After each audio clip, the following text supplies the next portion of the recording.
आज से 500 साल पहले दिल्ली की सत्ता पर मुगल सल्तनत का परचम बुलंद हो चुका था और इसके बादशाहत के सिंहासन पर अकबर की हुकूमत थी। अकबर विस्तारवादी नीति का बादशाह था। शुरुआत से ही अकबर ने आस पड़ोस के राज्यों को मुगल सल्तनत के झंडे के नीचे लाने के प्रयास शुरू कर दिए। पूर्व को जीतने के बाद अकबर ने अपने पश्चिम अभियान में राजपुताने की रियासतों पर मुगल ध्वज फहराने की शपथ ली। इसी के तहत राजपुताने में सबसे पहले आमेर रियासत ने अपनी पगड़ी उतारकर अकबर की बादशाहत वाली मुगल सत्ता को स्वीकार कर लिया। शुरू में तो राजपुताने की दूसरी रियासतों ने आमेर रियासत को एक तुर्क की अधीनता स्वीकारने पर धिक्कारना शुरू कर दिया, पर बाद में धीरे धीरे इन रियासतों ने भी अकबर की सत्ता को स्वीकार कर लिया। जब राजस्थान की बड़ी बड़ी रियासतें अपनी मदमस्त शान को गुलामी की बेड़ियों में बांधने में लगी हुई थी, उस वक्त मात्र मेवाड़ अपने स्वाभिमान की चमक बिखेरते हुए पूरी दुनिया के साथ खड़ा था। इस समय मेवाड़ पर राणा उदय सिंह का शासन हुआ करता था, जिन्होंने अपने पूर्वजों की भांति किसी की अधीनता को स्वीकार नहीं किया। इन्होंने अकबर को पत्र भिजवाया कि हमारे राजा सिर्फ भगवान एक लिंग जी हैं, हम तो मात्र उनके दीवान हैं। पर फिर भी अकबर ने राणा उदय सिंह पर भारी दबाव बनाना शुरू कर दिया। आस पड़ोस के राजाओं को उदय सिंह के पास भेजा जाने लगा। इन्हीं परिस्थितियों में दिन गुजरते रहे और एक दिन अचानक मौसम बदलने लगा। बादलों की घमासान गर्जना के बीच राणा उदय सिंह की सबसे बड़ी रानी माता जयवंता बाई ने एक पुत्र को जन्म दिया। मजबूत बदन, बड़ी आंखें, मुस्कान बिखेरता चेहरा बड़ा मनमोहक लग रहा था। राणा उदय सिंह ने महल की औरतों से अपनी रानी के हालचाल पूछे। तभी पाली की दासियों ने जवाब दिया, शेरनी ने शेर को जना है।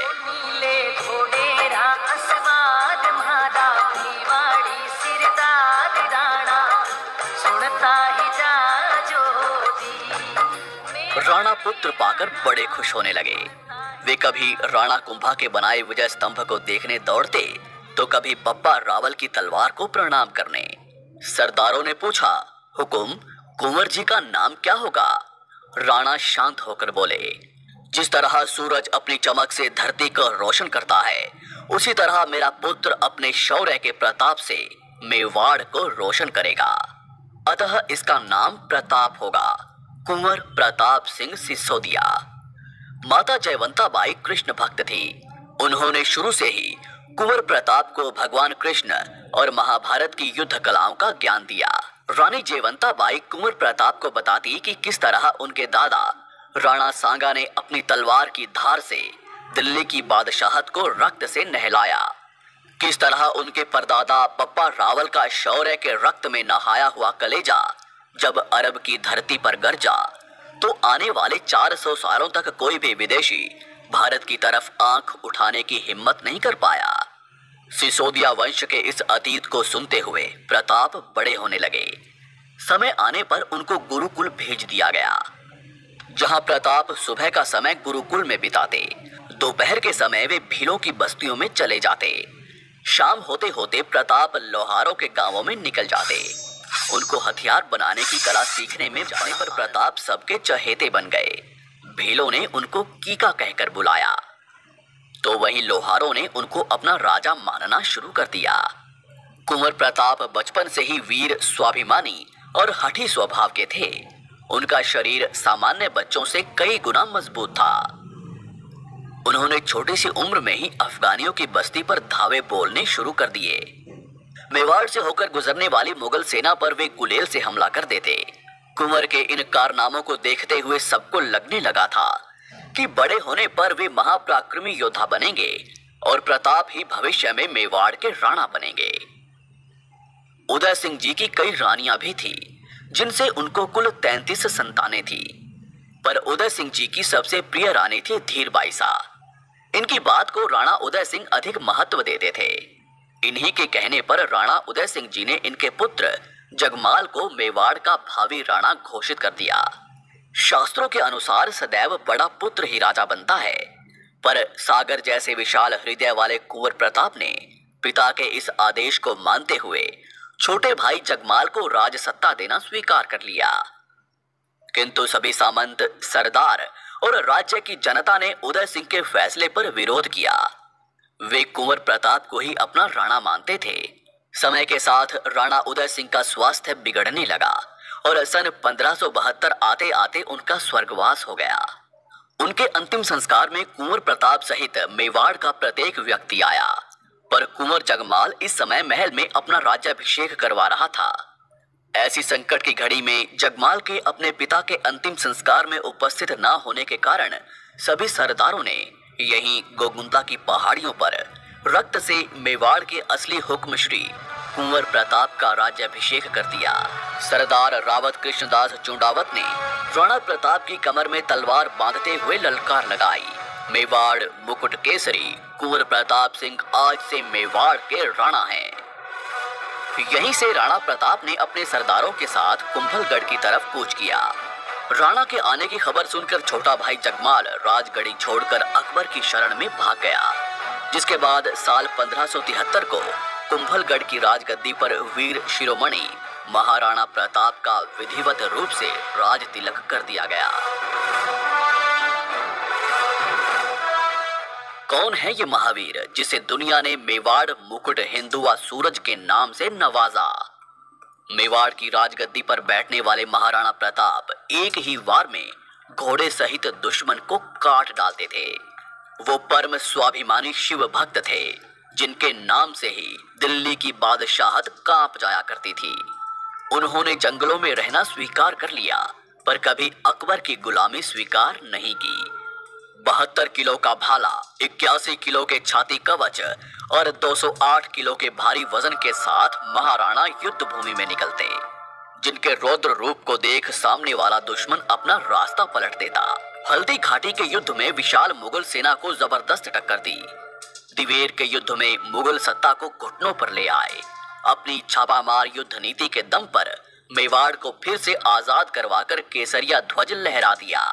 मुगलों के 36 किलों को जीतकर 40,000 मुगलों को आत्मसमर्पण के लिए मजबूर कर दिया, जिनके भाले की नोक से शत्रु का रक्त कभी सूखा नहीं, जिनकी तलवार ने कभी पराजय का मुंह देखा नहीं। ये गाथा है उस महाराणा की जिसके सामने हर भारतीय बारंबार नतमस्तक होता है। ये गाथा है रुद्र रूप एक लिंग अवतारी महाराणा प्रताप की। आइए डिमांडिंग पंडित के साथ देखते हैं हुकुम श्री महाराणा प्रताप के इतिहास से जुड़े उन अनसुलझे पन्नों की पूरी दास्तान।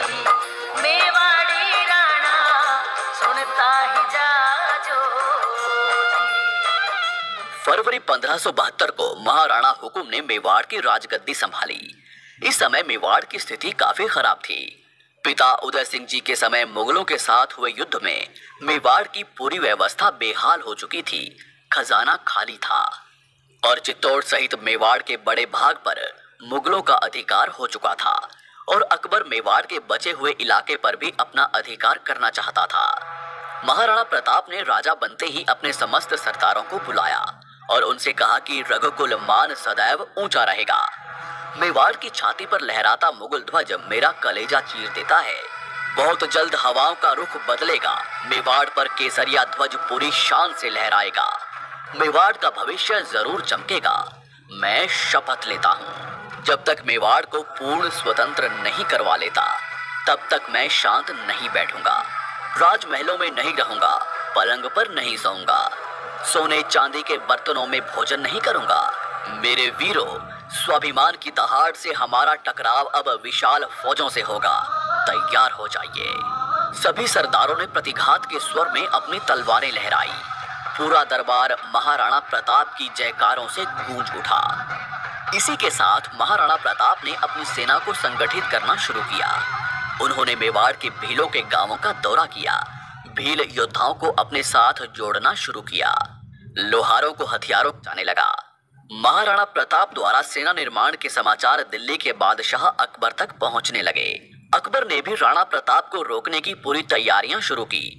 उन्होंने महाराणा प्रताप से अपनी अधीनता स्वीकार करवाने के लिए अपने दूत भेजने शुरू किए। इसी के साथ अकबर ने अपने दरबार के सबसे चतुर और वाकपटु दरबारी जलाल खां कोरची को महाराणा प्रताप के पास मेवाड़ भेजा। पर महाराणा प्रताप ने अधीनता की बात सुनकर जलाल को तुरंत रवाना कर दिया। इसके 1 साल बाद अकबर ने आमेर के राजा मान सिंह को महाराणा प्रताप के पास भेजा।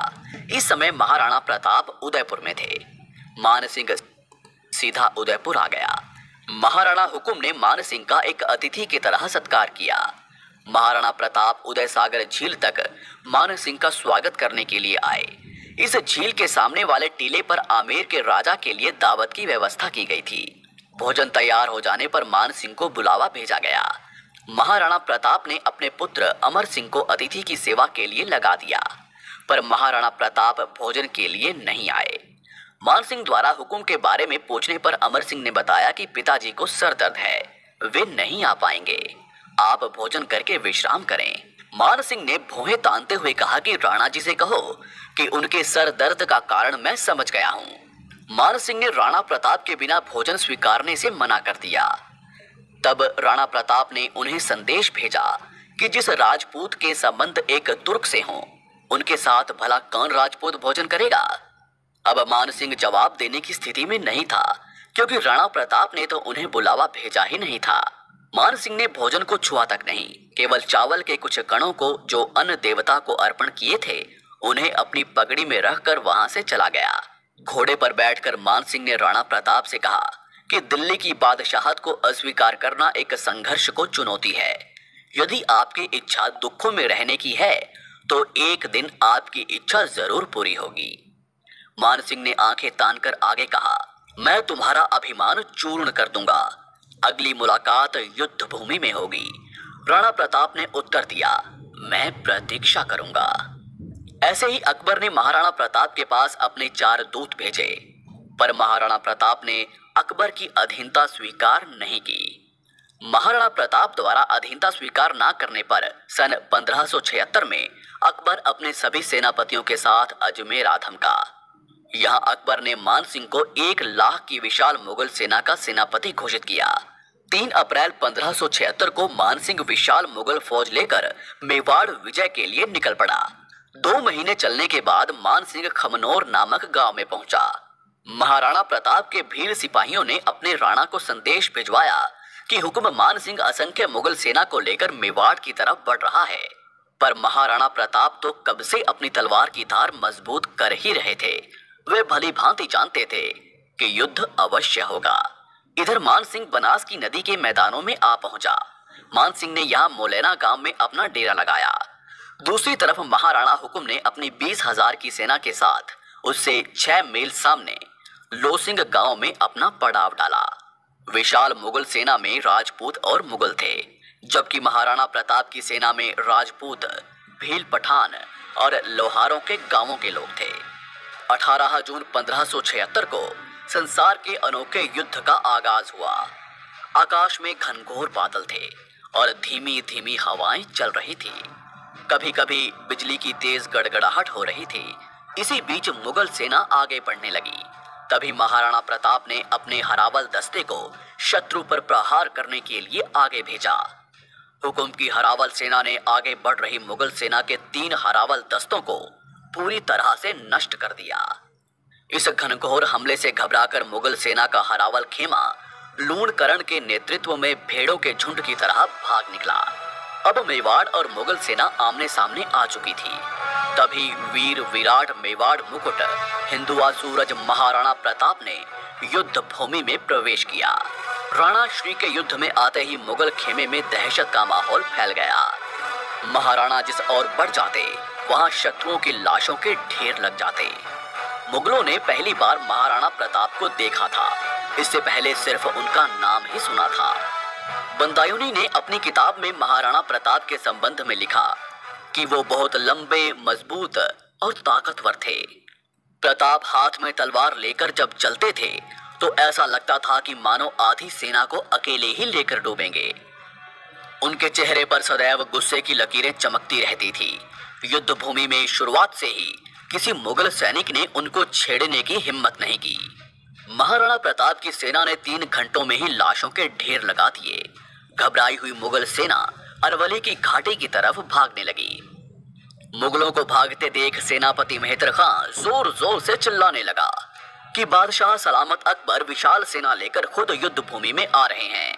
यह शब्द सुनकर भागती मुगल सेना सोच में डूब गई कि भागे तो अकबर मार देगा, नहीं भागे तो राणा मार डालेगा।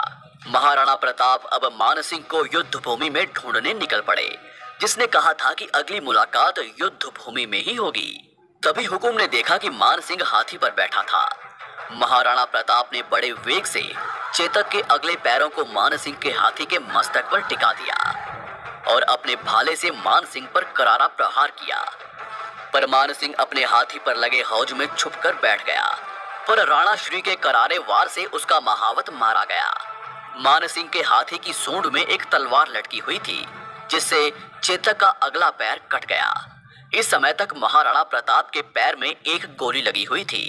उनके शरीर पर असंख्य घाव थे, पूरा शरीर खून से लथपथ हो चुका था। तभी सादड़ी रियासत के झाला पिता ने कहा कि हुकुम, आपके प्रिय चेतक को इलाज की जरूरत है और आपके पैर पर भी गोली लगी है, जिससे जहर फैल सकता है।